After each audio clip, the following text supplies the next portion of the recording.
तर आज मी तुमच्यासोबत गाजराच्या हलव्याची रेसिपी शेअर करणार आहे. आता मार्केटमध्ये मस्त असे गाजर आलेले आहेत, हे सीझनच आहे. तर म्हणलं चला आज पहिल्यांदाच बनवले मी आणि म्हणलं चला बनवूया. मस्त असं गाजर खिसून घेतले, स्वच्छ धुवून वरचं शिल्ट वगैरे काढून मस्त स्वच्छ धुवून घ्यायचं, खिसून घेतले आणि नंतर थोडंसं तूप टाकून कढईमध्ये हलवत मस्त त्याचं पाणी आटेपर्यंत मस्त असं शिजून घ्यायचं. आणि त्यानंतर मग दूध टाकायचं. मी अर्धा लिटर दूध टाकले होते आणि 1 किलो गाजर होते माझे. तर असं मग थोडा वेळ मस्त असं शिजू दिलं. शिजल्याच्या नंतर बघू शकता दूध पण आटत आलेलं आहे. आणि मग त्यानंतर साखर टाकायची. आपल्याला जेवढं गोड हवं आहे तेवढं पाहिजे तेवढं. आम्ही जरा जास्त गोड खातो त्यामुळं मी 1 वाटी साखर टाकलेली आहे.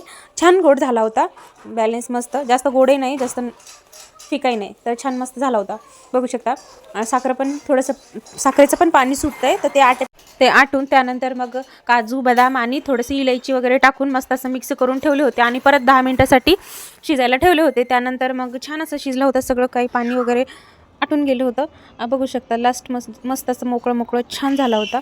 आणि मग त्यानंतर रेडी आहे आपला हलवा. सो असा मला तर खूप जास्त आवडते आणि तुम्हाला आवडतो का नाही नक्कीच सांगा. तुम्ही ट्राय केला का नाही नक्कीच बनवा, जर बनवला नसाल तर. कशी वाटली रेसिपी नक्कीच सांगा. चला भेटू एका छानशा व्हिडिओमध्ये. बाय.